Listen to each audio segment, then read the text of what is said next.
life is a mess and you're totally stressed out, just call Trent. Just call Trent. When your wife is cold as ice and you need some advice, just call Trent.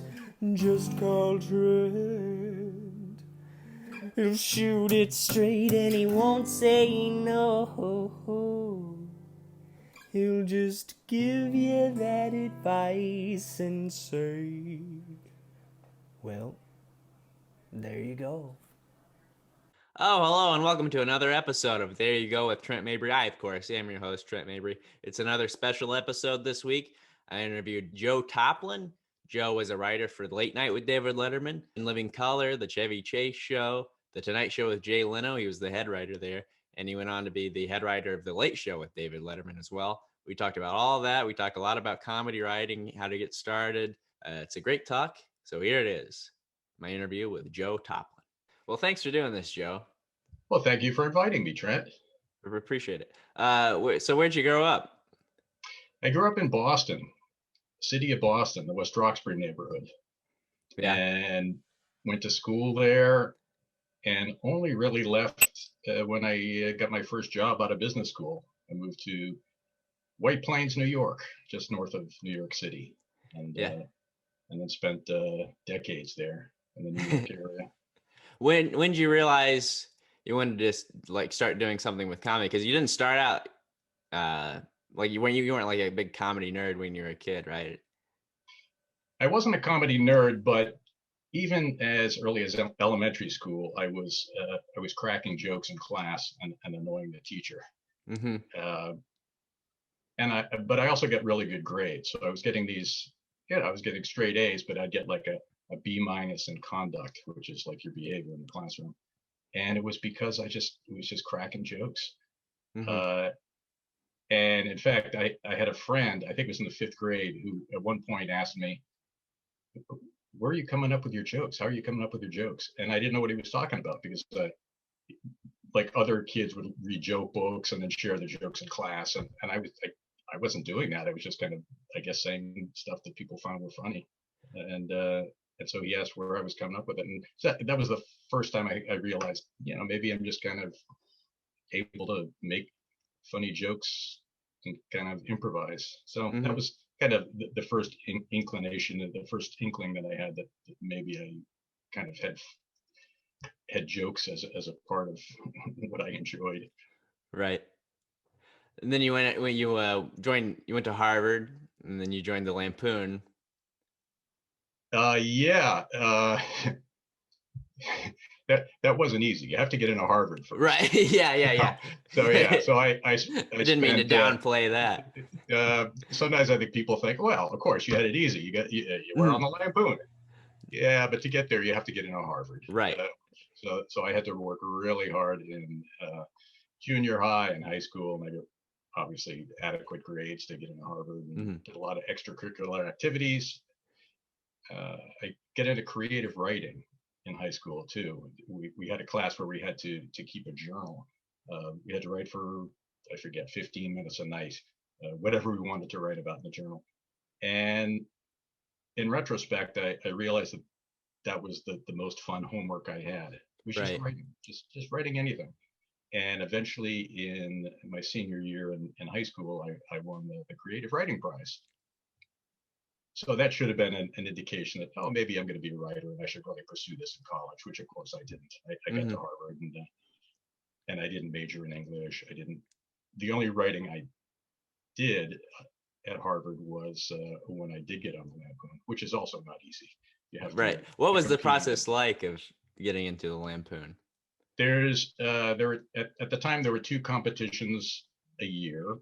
And you show up at the Lampoon Castle and go into a room and somebody explains the procedure. And the procedure was something like, for 8 consecutive weeks, you write something you think is funny, a funny comedy piece. And you drop it off in the building and throw it on the floor of one of the rooms, and all candidates' pieces are there, and members drift in throughout the week and read your pieces and write comments on them. And you adjust what you're writing, maybe according to the comments, and then there's a vote. And so it's a competitive process. But that was when I first started to systematically try to write comedy, and I learned a lot from the other Lampoon members, as you can imagine. Yeah, there's some pretty impressive people there at the Yeah, time. yeah. At the time, the well, I don't want to say the funniest, but one of my fellow Lampoon members when I was there was Jim Downey, who turned out to be an early member of the writing staff of Saturday Night Live, and later on was one of David Letterman's early head writers after Merrill Marco.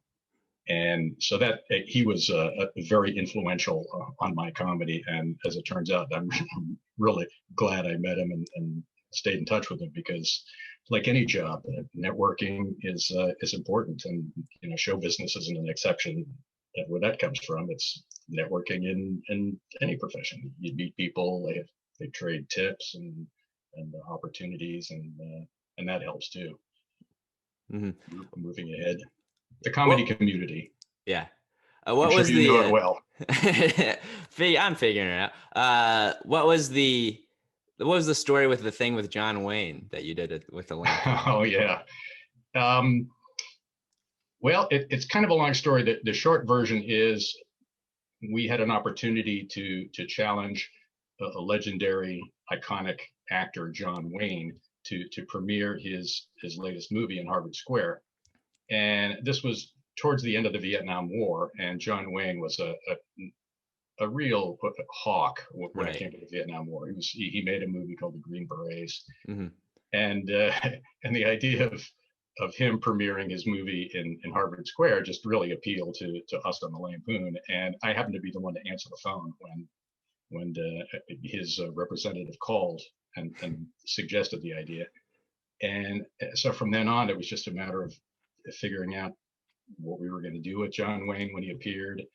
And my father at the time was in the Army, and I went home at one point, and we knew John Wayne was going to show up at the Lampoon Castle, but we would have to take him to the Harvard Square Theater to premiere his movie and have a question and answer. So I was looking for a fun mode of transportation to get him from the castle to the Lampoon. And I thought of the Green Berets, and I thought it would be provocative to ride him there on a Jeep, like an Army Jeep. And so I asked my father, was there any way that he could get us a Jeep?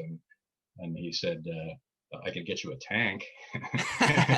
And so the top of my head exploded, and I said, wow, a tank. So as it turns out, even better. Yeah, of course. Yeah. So as it turned out, they weren't tanks. We had 2 armored personnel carriers. And again, this is at the tail end of the Vietnam War. And we paraded John Wayne on these armored personnel carriers through Harvard Square, leading to what I think I heard a police officer say that it was the biggest crowd ever assembled in Harvard Square in the history of Cambridge. And it made every news outlet that you can think of. It was on all 3 national news shows that night. It was covered by the foreign press, and every newspaper in the United States had an item: John Wayne on a tank in Harvard Square, and the question and answer got a lot of attention. And he was very funny. He was really funny at ad-libbing jokes. So it was a really cool prank for the Lampoon, because we pranked Harvard. Right. Extremely liberal. We pranked them into loving John Wayne at the Vietnam War. That was a lot of fun. And I got to ride on one of the armored personnel carriers with John Wayne. Yeah, you can't beat that. So I'm really glad I had the chance to do that. It was a lot of fun. What was your major at Harvard? I majored in engineering and applied physics. I was basically applied mathematics, which jump forward a few decades kind of relates to what I'm doing now, but we can get into that later. All right. But yeah, I was programming computers and learning about applied math and decision and control, a little bit of electronics. So again, nothing to do with writing, really, formally anyway. Right. So before you got into writing for Letterman and stuff, you worked at Columbia Pictures? I did, yeah. I was, my first job out of business school was with General Foods. I was in consumer packaged goods, which also turned out to be experience that was useful later on in working on TV shows and working on the staffs of shows and figuring out what does the audience want and what can we do to get them what they want to get the ratings up. So that was a nice mindset to be able to acquire. But I decided at one point when I was at General Foods that I wanted to be in show business. I really was excited by the idea of making TV shows, and I wasn't thinking about comedy in particular, but I thought it might be a nice half step to work for a big movie company. Mm-hmm. And a headhunter called me, and I said, sure, I'll consider other jobs, but they have to be in show business. So I got a job as the assistant to the vice chairman of the motion picture division at Columbia Pictures. And I was mostly doing math. I did spreadsheets and strategy planning. And one of the projects I worked on was I was on the team that started TriStar Pictures, which was one of the first movie studios that had been started from scratch in many years. Mm-hmm.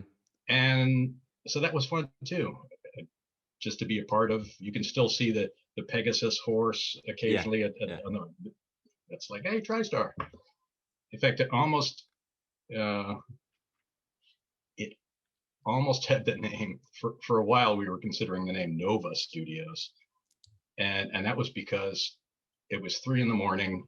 I was working on a Lotus 1-2-3 spreadsheet of cash projections to show how this movie studio would perform, and I had to name the file something. So I said Nova. I just came up with this idea for the movie studio, and it turned out that was seriously considered until somebody realized, oh, there's a show on PBS, I guess. There's a science show, so we can use it. So that was fun too, just creating something out of nothing, or helping to create something out of nothing. Mm-hmm. Then how'd the show, how'd getting Ready for Letterman come about? I had stayed in touch with Jim Downey, and I also knew a few of the other writers on the staff of Late Night with David Letterman. And I heard that there was going to be a few job openings. Those writers were going to leave for other projects. And Jim Downey called and said, hey, we're going to need writers. The show's going to need new writers. He didn't want to leave the show with such a big hole in its writing staff. Right. So he said, hey, do you want to submit something? Do you want to write a submission and maybe, get a job in Late Night with David Letterman? I said, yeah, that'd be great. And again, the only reason I kind of got the call was because I knew Jim from way back on the Lampoon, and he knew my work. So that kind of applies to anybody who's trying to get a job in show businesses. Write writing samples and get them into the hands of people who know your work and like your work, and meet people and network, and you don't have to be in the Lampoon. Mm-hmm. The lesson here as well. You have to be in the Lampoon. No, you don't. You have to be, in my opinion, you have to be a part of the comedy community. Right. Fellow comics, sketch groups. I've got my teacher hat on now, because I used to teach late night comedy writing too. Mm-hmm. This is what I would tell my students: is hang out with people who are excited about the same things you're excited about, enjoy the same sort of comedy that you're excited about, and people will trade tips. Somebody will get an agent, and then through the agent they'll find out, oh, Seth Meyers is reading submissions now, and you'll get the secret email to send submissions to. Mm-hmm. I don't know how that's whether Seth Meyers gets submissions that way, but yeah, it just, information gets passed around. So that's how I found out about the opportunity on the Letterman show. This will tell you how long ago it was. Consumer VCRs were very expensive, but mm-hmm. I had a job. I didn't want to stay up till the show was on 12:30 to 1:30. I didn't want to stay up till 1:30 every night studying the show, which you have to do if you're writing for a show. You have to learn the show and the voice of the host and all that sort of thing. So I spent money on a VCR. I taped the shows. I watched a few weeks of shows and kind of decided, oh yeah, okay, I see what he's doing. I see what they're doing. I guess I can kind of write stuff like that, but not exactly like that, which is what you're supposed to do with a writing submission. You write stuff that's like the sort of stuff they do in the show, but not exactly the sort of stuff they do in the show, because they can do that. And so I submitted my material and met Dave and didn't embarrass myself and got hired. Do you remember anything that was in the submission packet? Did they end up using anything, or? They did. It was when I got on staff, people were not literally heading out the door that day, but within days of leaving, everybody's leaving within a week or so. And they still needed comedy for the show. Mm-hmm. And I had written some new gift items in my writing submission. Later on, I found out they call them wacky props. Yeah, we're going to do wacky props. Everybody turn in wacky props. So I had written some wacky props gift submissions and gift ideas, and the idea of the piece is, here are some things you can buy as gifts if you want to give them to your loved ones. So I think this is the first joke that I ever got on television, and it got a laugh. And the joke was, everybody wonders when you shut the refrigerator door, does the little light inside go out? Well, now you can be sure with this. And Dave is standing next to a refrigerator with a piece of cloth over the top, and he takes the cloth off. With this, the refrigerator periscope, and it's this sort of German U-boat type periscope attached to the top of the refrigerator, and he swings it around, and he pulls the handles down, and he goes, "Yep, the light's out," and then he turns the periscope back around. So as a way to check whether the light is a much ado about nothing, overkill way to check the light inside the refrigerator. And it got a big laugh. and so I was encouraged. I thought, oh, okay, maybe I can do this. And eventually they stopped using jokes from my submission packet, and I actually had to write new stuff in an office on demand in 30 Rock. So so that was another hurdle I had to jump over, was writing jokes without having the luxury of thinking about them for days. Yeah, exactly. Yeah, I can imagine that would be tough. What was your first meeting like with Dave? I don't remember. Yeah. So it must have been pretty. I literally don't remember. It must have been short. One thing I do remember about it is, and this doesn't have to do with Dave directly, I was literally coming from about 10 blocks north on 6th Avenue was my office at Columbia Pictures, and I wore a suit and tie for my job, and I was smart enough to realize, oh, if I walk in there for a meeting with Dave and I'm wearing a suit and tie, he's not going to be seeing a comedy writer. He's going to be seeing some guy in a suit and tie.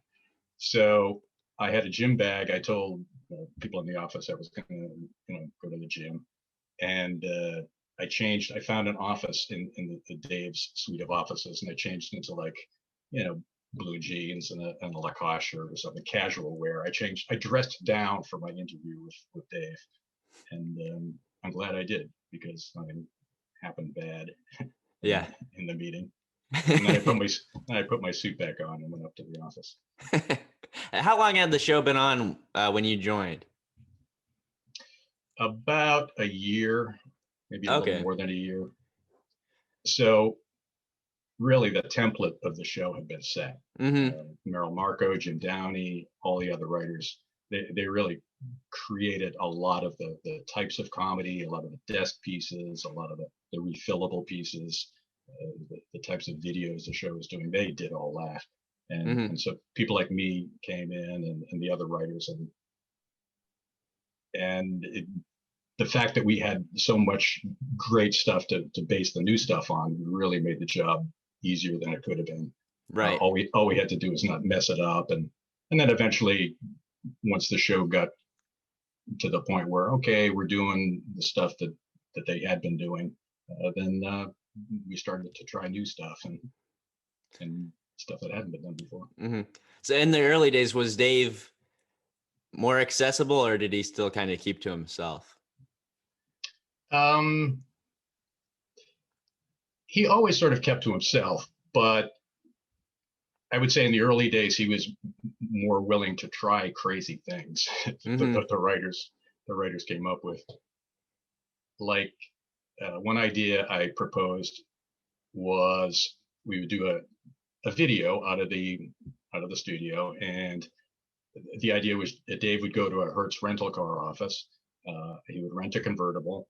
We would see him driving the convertible to a car wash, and he would drive the convertible with the top down through the car wash. And then he would go back to Hertz and return the car. And that's exactly what happened. He drove the car. He drove the car to the car wash, and the only question he had for me was, like, is there any chemicals in the water that's going to be sprayed on me? Because he didn't want to get blinded. Yeah. Which is understandably, Yeah. But otherwise, no body doubles. He just drove that thing right through, and he was totally soaked. It was probably 6 inches of water in the convertible at the end.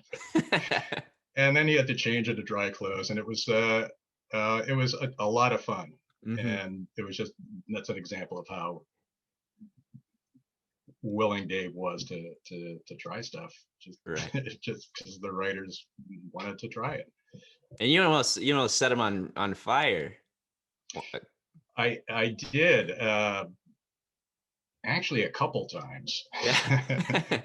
Which is another example of how forgiving he could be. Mm-hmm. The one time that I almost set him on fire was we were at the top of the 5-story tower, and we would drop stuff off the 5-story tower to see how it splatted on the cement below, just because it would make these very attractive and cool patterns of destruction. And I had the idea to fill a watermelon full of napalm, and Dave would set it on fire on the roof of the tower and kick it off, and it would explode with a blossom of fire on the cement. So we're up there. I'm mixing the napalm. The prop person had hollowed out the watermelon. We're pouring the napalm into the watermelon. There's a rag coming out of the top of the watermelon, which is a wick.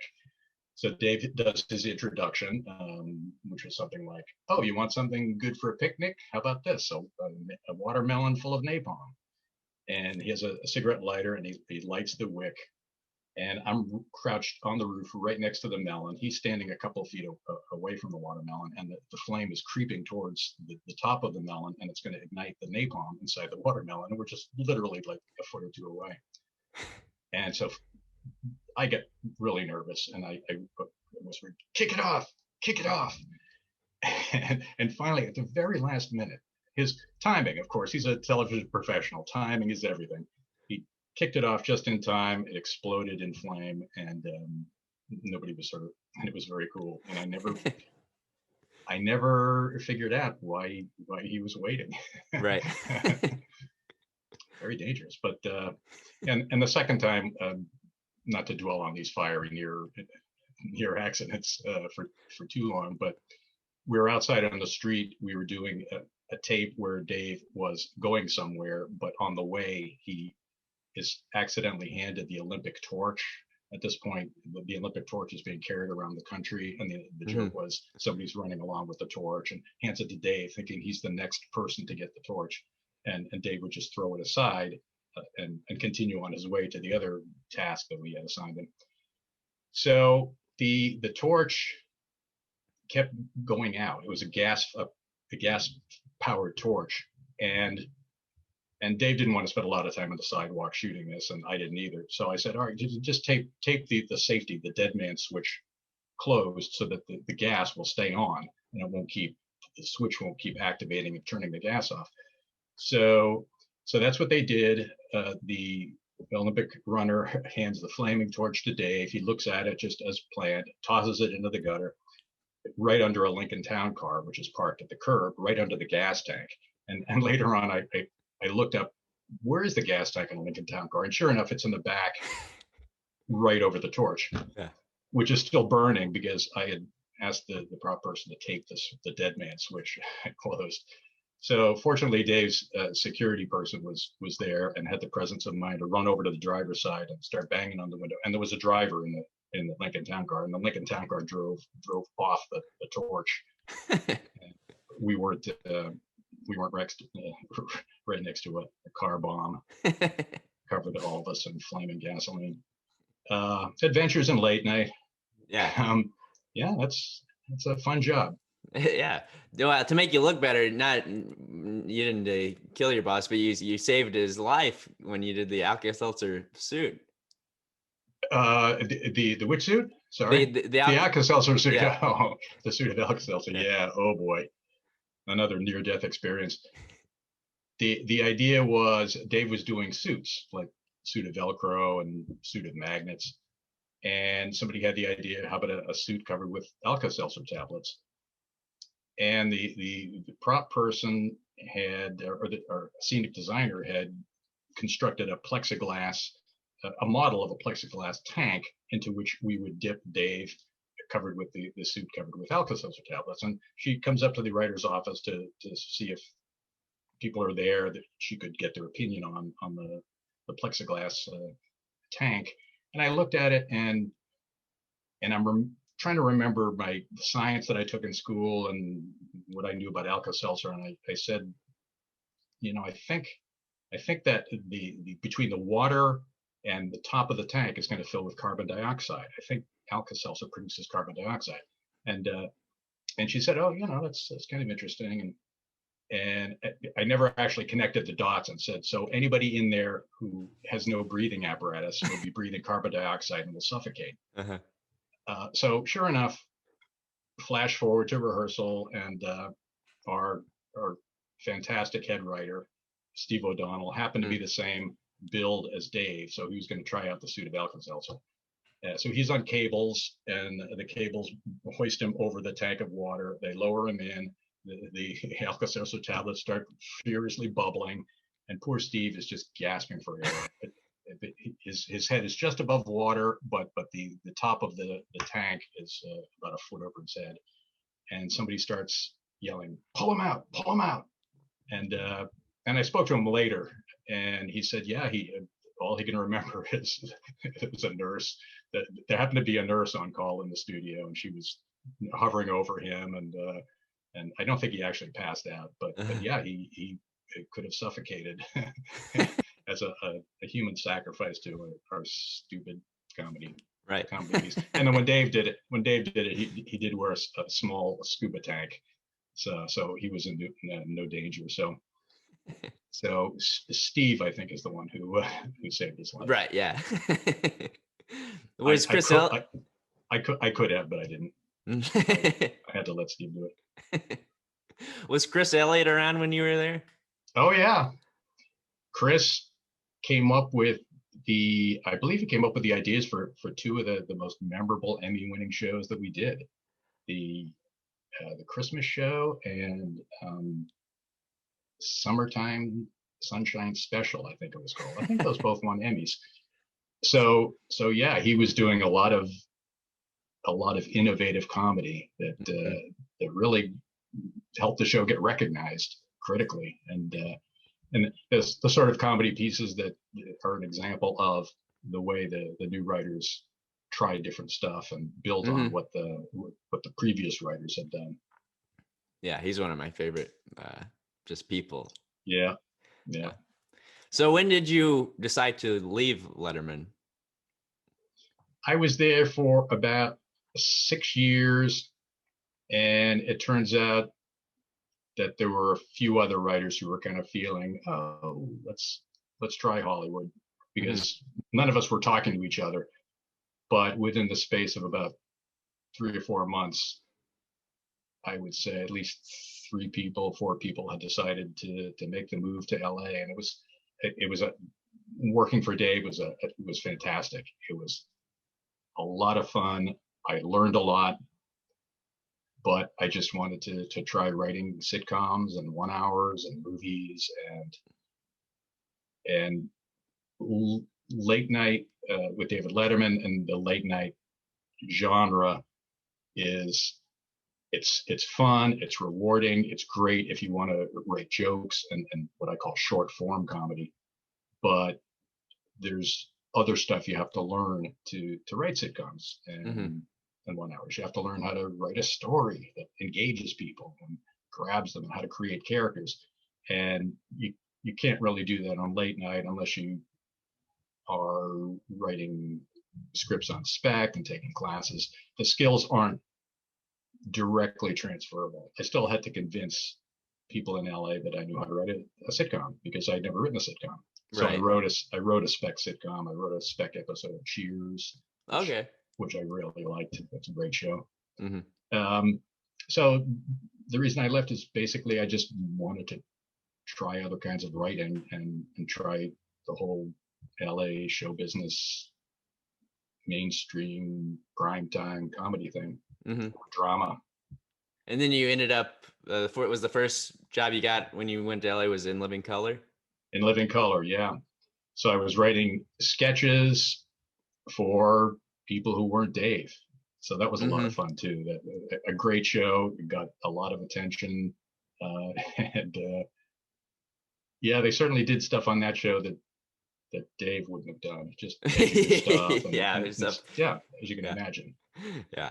Were you, did you collaborate a lot with the cast of In Living Color, or were you mostly on your own with the other writers? You would collaborate with the cast if you had an idea, or if they had an idea, somebody on the cast had an idea, they would come in and talk to the writers.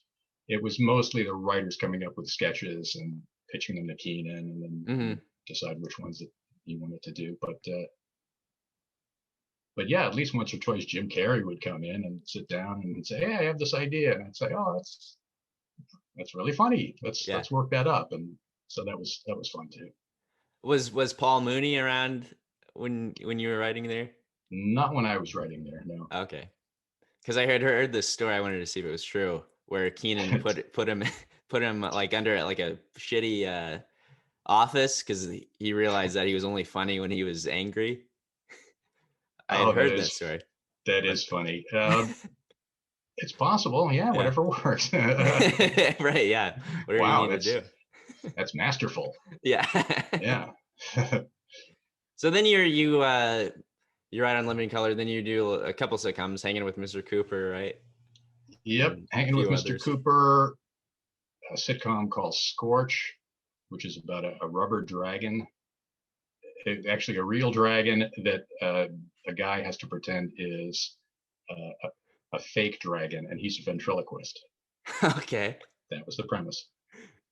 And the Brave New World of Charlie Hoover I worked on, which was cool. It was Sam Kinison. It was a vehicle for Sam Kinison. Oh, really? Screaming Sam Kinison. Yeah.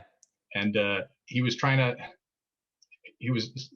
a nice guy, and he was trying to like get his life together and prove that he could be responsible, and he did great. And it was a fun show. And then maybe a year after that, he died in that car accident on the way to Vegas, I think it was. But yeah, Sam Kinison was always he was a real phenomenon, really hilarious. Whenever he was on the Letterman show, we'd be like, "Whoa, yeah, he's great. That guy's amazing." Very, very distinctive and a unique performer.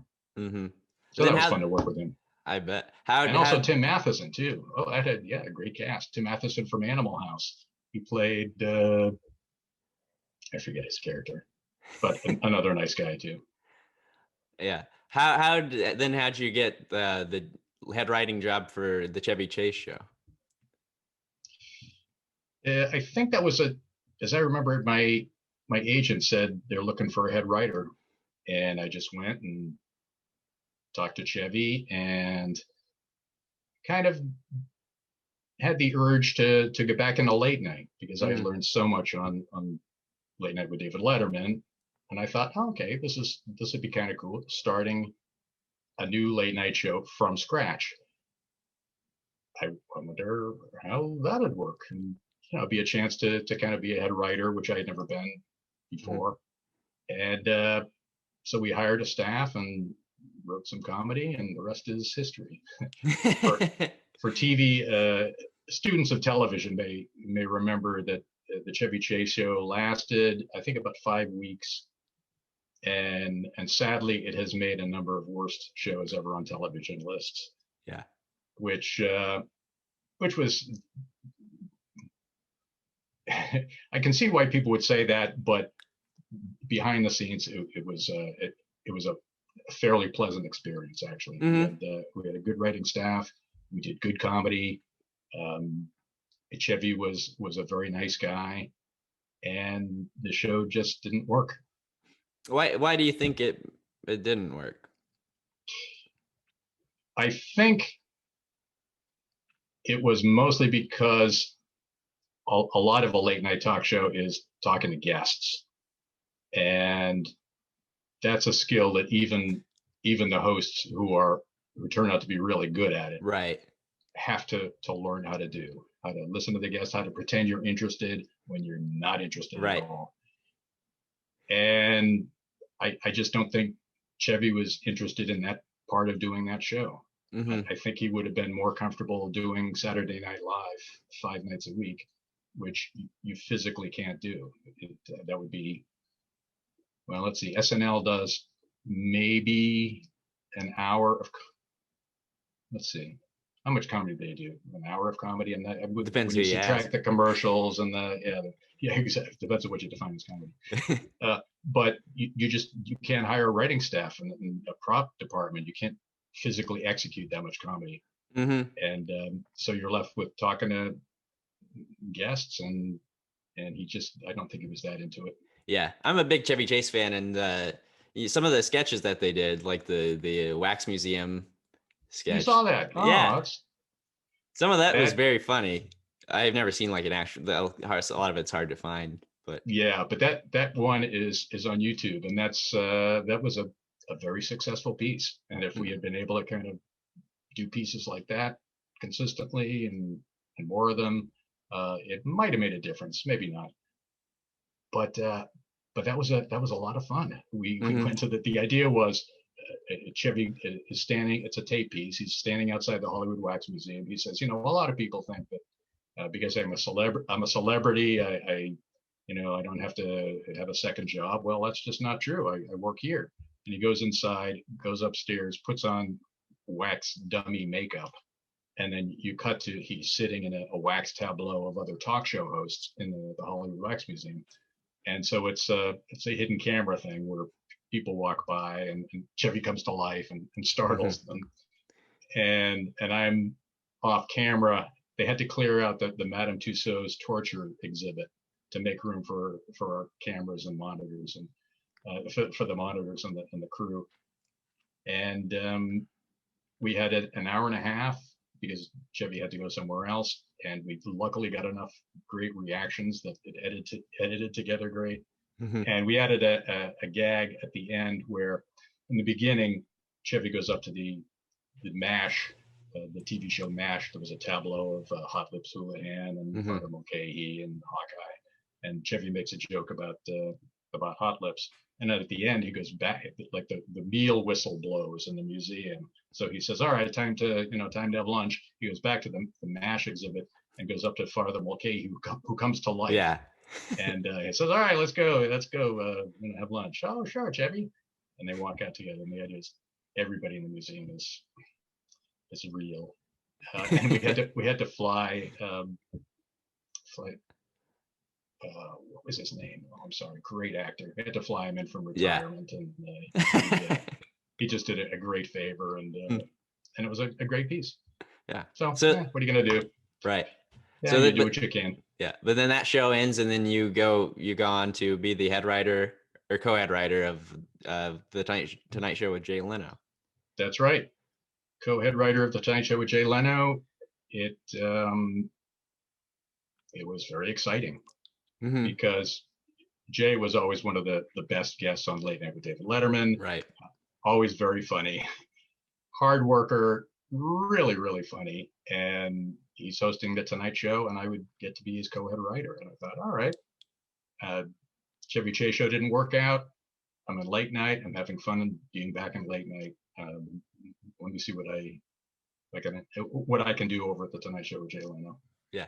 What's the main difference? What are the differences between being the head writer and just a regular writer? The head writers have to plan the comedy ahead of time, That's one of the main things they do. On a show like The Tonight Show, there's the monologue, and that had a dedicated team of monologue writers who spend most of their day writing jokes for the monologue, and it was a long monologue. But what the head writers had to do was fill the comedy slots for the rest of the show. So there was the monologue, and then there was the main comedy piece, go to commercial, and and there were comedy pieces during the monologue sometimes. And then I believe there was a comedy piece elsewhere in the show, later in the show. Mm-hmm. So you have a board where you have spaces for all those comedy pieces weeks ahead. And the head writer has to look at the board and say, oh, we need a main comedy piece for Wednesday. Let's all get together. Let's pitch ideas for the main comedy piece. So that's the main thing you have to do, is plan the comedy ahead of time with enough, giving the production departments enough time to actually physically produce the piece.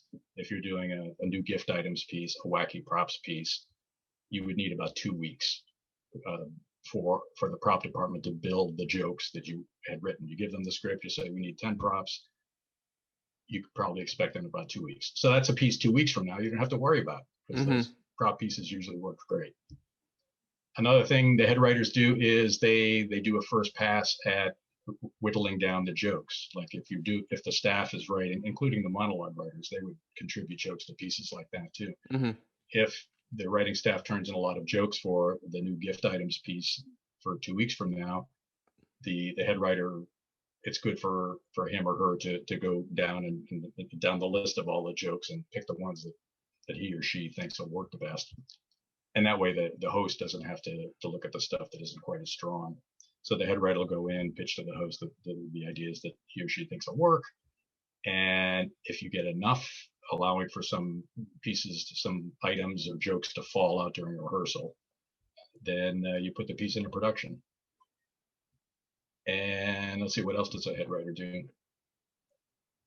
No, that's basically it. Those are the two big tasks. Yeah, it's a management task in addition to cranking out the comedy task. Right. Management and planning and some strategy too, like figuring out what sort of pieces should we be doing, could we be doing that other shows like us aren't doing, because that would help you set your show apart from the competition. There's that marketing I was talking about. Yeah. When I worked at General Foods, that's how I learned that stuff. Well, you use the marketing to kind of not turn the show around, but get the show to beat Dave in the ratings, right? That sort of thinking, I think, helped us do that. There were a lot of factors. When I got to the Tonight Show, the Tonight Show was being beaten in the ratings pretty soundly by Late Show with David Letterman. Dave at that point had moved to CBS at 11:30, so he was head to head with Jay for the first time, and he was the competition. And so one of the things that I did was I knew the show, I knew Dave's show very well, and I knew the sort of pieces that he liked to do, and I watched the show and kind of figured out, okay, he doesn't do characters, for example. Like Johnny Carson would do characters like Karnak the Magnificent and Aunt Blabby and Floyd R. Turbo.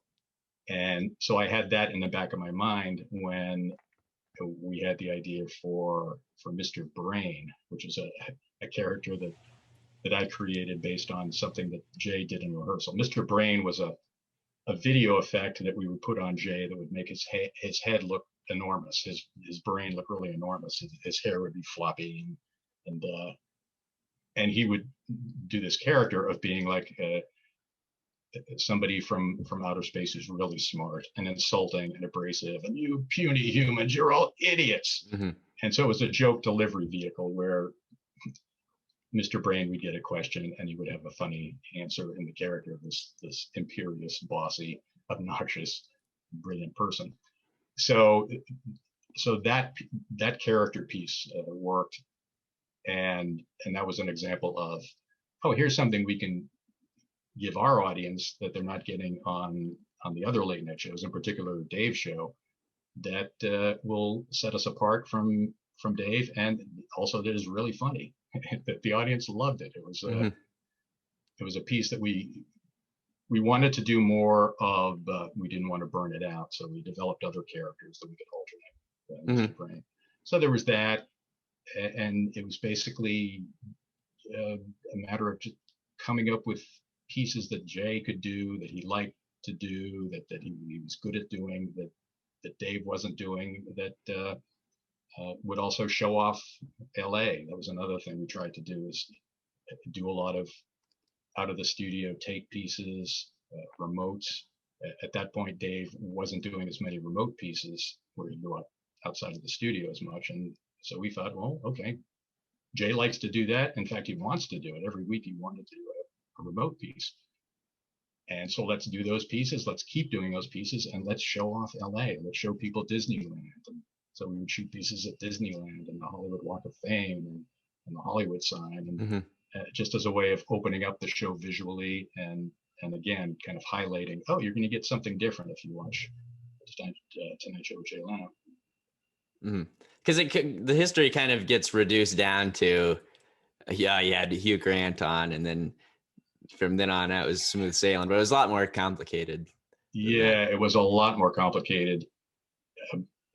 Hugh Grant was definitely a factor, but he was the reason a lot of people tuned into the show that particular night and sampled the show, people who hadn't necessarily watched the show for a while.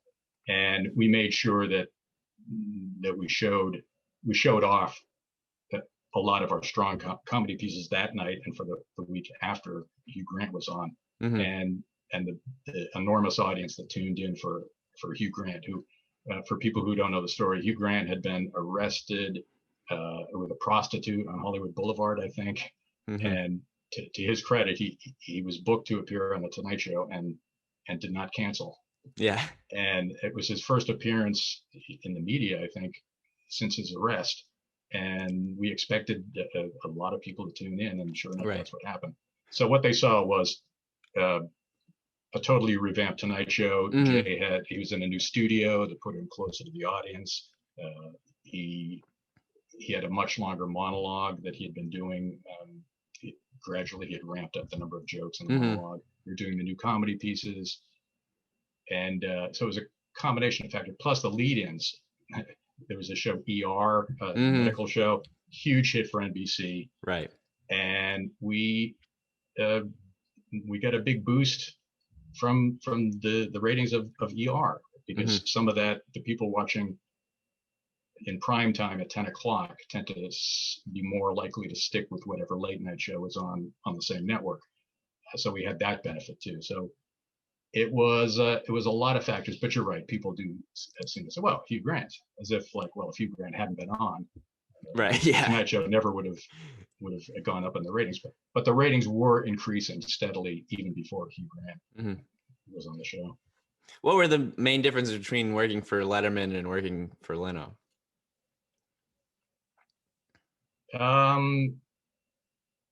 It was Jay was, I think, more accessible, and so accessible that you could just stroll into his office and say, hey, somebody had this idea, what do you think? And Jay spent a lot of his day working on the monologue, crafting it, so he tended to leave the rest of the comedy to me and the other Joe Medeiros, the other co-head writer, and the staff. So he was, I think, more accessible than Dave, and also we had a lot more leeway to try stuff and to just try stuff. Yeah. Which was, Dave did a lot of that in the early days of Late Night with David Letterman, but as time went on, he wanted to do a different show and didn't do as much of it. So I'd say those are the two main differences. Okay, then when did you decide to leave the Tonight Show? I was there for 2 years, and I decided I wanted to come back east.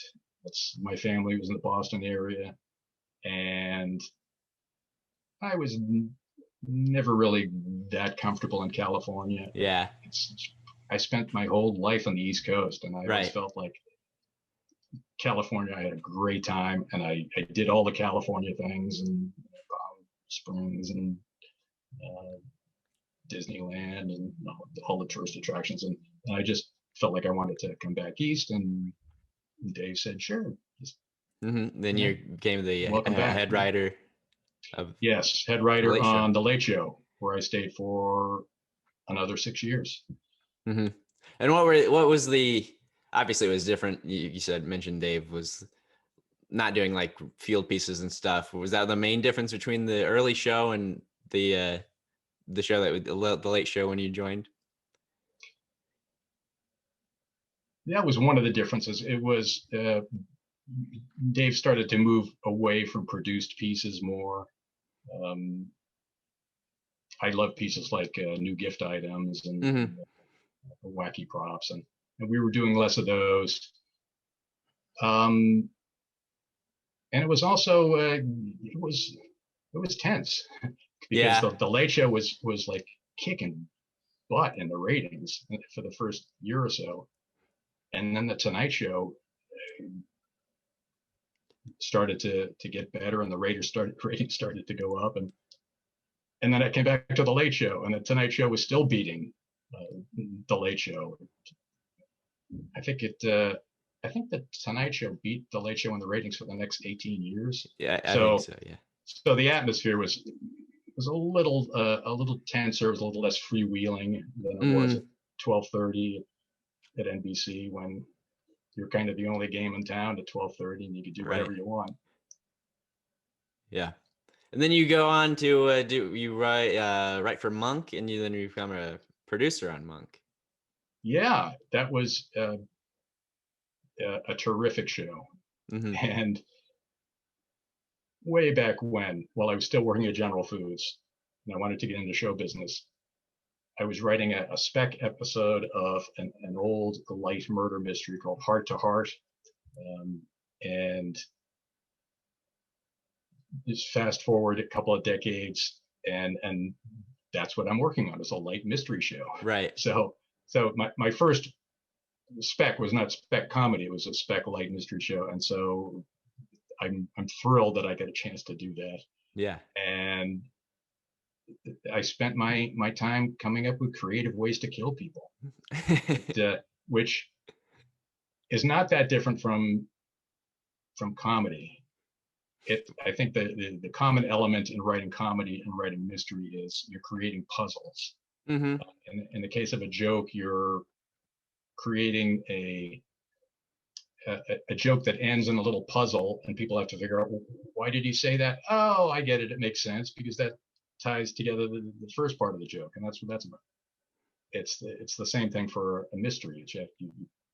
You devise this clever puzzle, and then you plant clues, and you have to execute a certain series of steps to get the reaction of, oh wow, that's really cool, that's how he killed the guy. Yeah, that's interesting. It's all about surprise. Yeah, surprise is a big element, and unexpectedness, which is a part of surprise, obviously. Yeah. So that was a ton of fun too. And I don't want to take up all your time, but I was looking at your LinkedIn. Did you do something with the WWE for a little bit? I did. I was on the creative team for the WWE. Really? A little bit. Yeah. It was very cool. It was like being backstage at the Ringling Brothers Barnum and Bailey Circus. Just a spectacle. And the idea was just to get a huge crowd reaction, boos or hisses, with these larger than life characters. Yeah. For writing lines for them to deliver in the ring, trying to figure out, okay, what would be a good storyline to get people to root for this character or hate for this character, and make them want to pay money for the pay-per-view to find out how it turns out. So I did that for 6 months or so. Yeah, this is fascinating because I'm a big professional wrestling fan. Did you ever have any interactions with Vince McMahon? Yes, I did. Yeah. How was that? he really, I was gonna say he really knows what he's doing, but that would be understating it. Yeah, he's just a genius when it comes to figuring out what to do with this cast, this roster, Mm-hmm. to get people to want to see more of it. Yeah. Very nice guy, very smart. Mm-hmm. Yeah, I'm excited that I got to work with him. Yeah, it was very cool. Yeah. Yeah. Then you mentioned earlier that your degree has something to do with what you're doing now. Well, what are you working on now? Yeah, at some point I started teaching comedy writing for late night TV. I read your book, Writing for. Oh yeah, thank Late, you. Yeah, this is good. Comedy writing for late. Yeah. In fact, for people watching the video, here we go. There you Comedy go. for late night TV. There we go.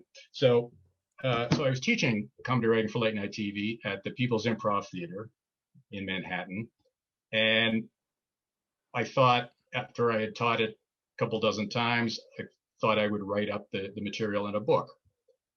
And to do that, I had to figure out how to write a joke because I wanted to be able to. Actually, this came from when I was planning the curriculum for the class. I decided, all right, well, let me divide up the show, the comedy pieces into categories like desk pieces and remotes, and the one category I wasn't really sure how to write was a monologue joke because I had written a lot of jokes like monologue jokes. I had never actually written it for the monologue, except for the Caroline Ray show. I did write for monologue jokes for that, but I didn't know what steps to tell my students to take to write a joke. And so I kind of read a lot of monologue jokes that writers had written for late night TV, and I figured out steps for writing a joke from starting from how to pick a topic, how to write a punchline, how to fill in between the topic and the punchline. So that became part of the book. And then I was trying to think of who else might be interested in these algorithms, these rules that I had figured out. And I found out there was something called computational humor, which is the study of how to get computers to recognize and generate comedy.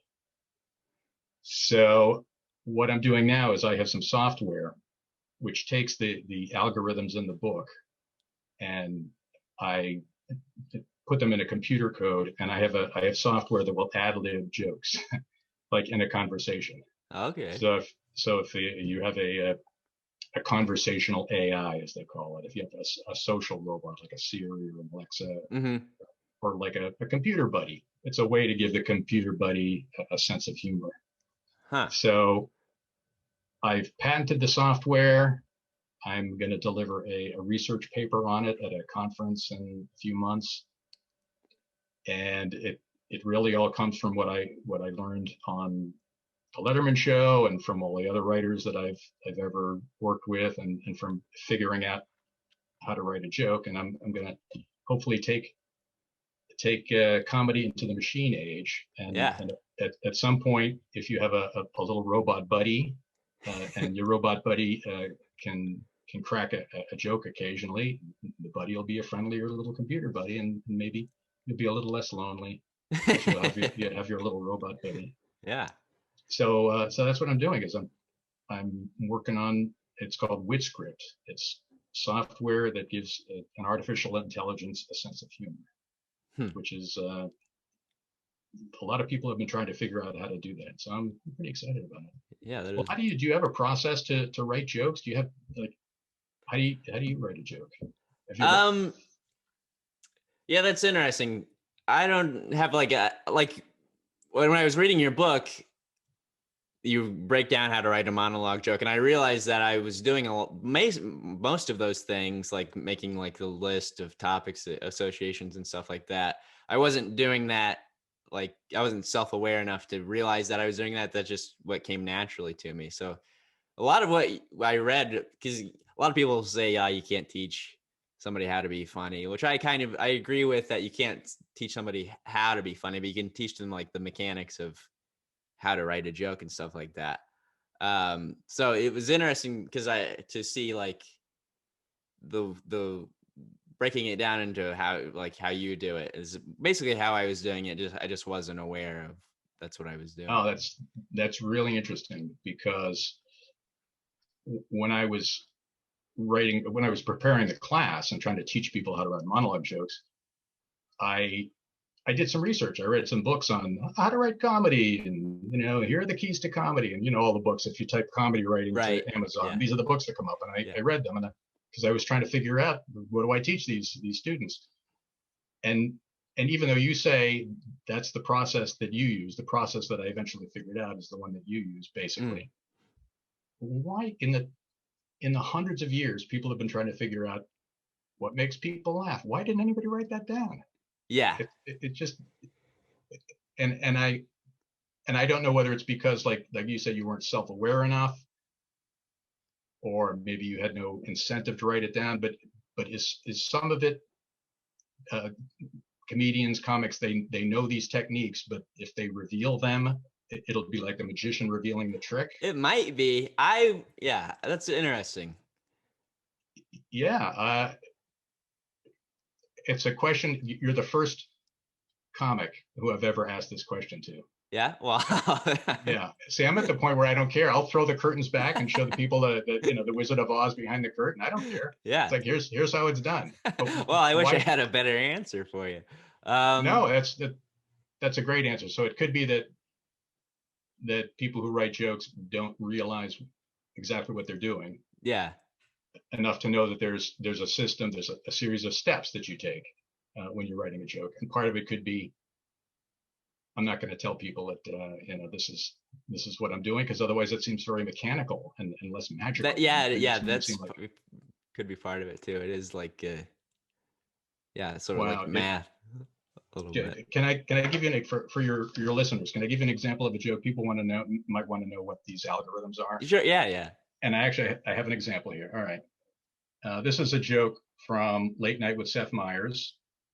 He told it the week of May 28th, so it's fairly recent. Here's the joke, and I'll show you how he wrote this, or his writers wrote this. The joke is, producers have announced that a documentary about lifestyle expert Martha Stewart will stream on Netflix. Netflix account, she'll show you how to make one out of driftwood and corn husks. Okay, so that was the joke. How was that written? All right. The topic is, producers have announced that a documentary about lifestyle expert Martha Stewart will stream on Netflix. So what you do is you think of the topic, and you pick out what I call topic handles, 2 nouns or noun phrases usually in the topic that are the most interesting, that you pay attention to the most when you hear that topic. So in this case, it's Martha Stewart and Netflix, probably. Everything else is just kind of not as relevant. Right.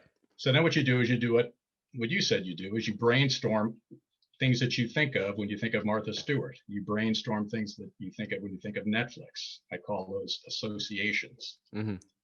So Martha Stewart has associations like, with lifestyle expert, went to jail, insider trading, crafts. And so somewhere on that list is crafts, and examples of crafts are pine cone, making stuff out of pine cones and hot glue guns and things like that. Okay, so that's the Martha Stewart list. On the list of Netflix associations, which is the other topic handle, Netflix account, having a Netflix account.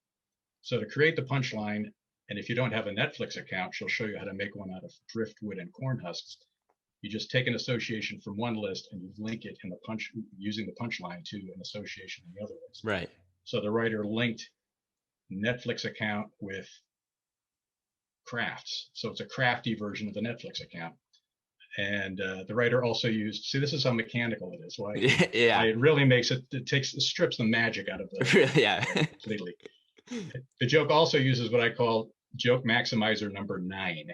The joke maximizer number 9 is get specific.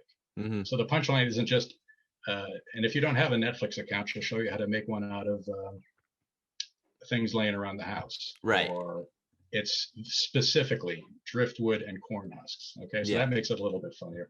And another joke maximizer the writer used is joke maximizer number 7. Use stop consonants, alliteration, and assonance. So driftwood and corn husks. D in driftwood, stop consonant. T, stop consonant. Driftwood is a third one. Driftwood has 3 stop consonants. Right. Corn husks, 2 comedy K sounds. Okay, so there's a lot of craft that went into that joke.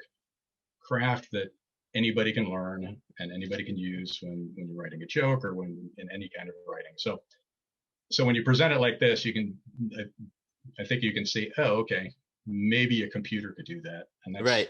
That's what gave me the idea to write the software, and so that's where I am now. Yeah.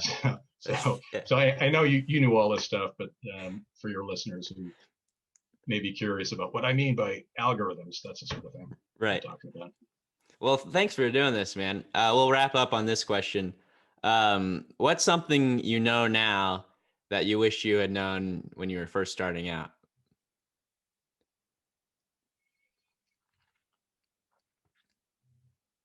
I can't think of anything that I wish I had, if I had known back then, that I would have done something differently. Mm-hmm. One thing that I figured out pretty quickly, but I probably still would have done the same sort of things, is to realize that if you're a writer in television, you're really a freelancer for your whole career. That no job lasts forever. Mm-hmm. Some jobs last for decades. Some jobs last for a week, for 5 weeks, in the case of the Chevy Chase Show. Right. So you always have to be thinking of what are you going to do next. In most cases, if you're lucky enough to get on a show that lasts decades, they're very rare, and you're very fortunate. Otherwise, you have to meet people. You have to write spec scripts. You have to always be writing something new. If you get an agent, the agent always has something new that he or she can use to sell you. So having worked on Late Night, which is obviously a show that went for years and years and years, I was sort of spoiled into thinking on some level, oh, I'll just do this again in Hollywood. I didn't really believe that, because I was writing spec scripts, and I realized, oh, not every show is Late Night with David Letterman in terms of longevity. But I think a lot of people don't know that about working, and it probably applies to any creative profession. Mm-hmm. It's you're always selling yourself. You're basically a freelancer. Yeah. And the other thing that isn't so much that I wish I had, but because it just didn't exist, is books. Like this comedy writing for late night TV book didn't exist until I wrote it, and a lot of people have said it's a great book. People have, like overseas, have started comedy talk shows based on the book. Oh yeah. Figured out, okay, this is how we do this. Here's our manual, and we're going to do this. And there's a show in Mexico. Oh, thank you for your book. It's great. The show's been on the air. It's like, wow, this is very, very cool. Yeah. I'm very pleased that happened. So another piece of advice I might have for people who want to get into television writing is read these books. There are a lot of great books about writing sitcoms and drama, and certainly movies. There are movie gurus, and now there's my book for late night.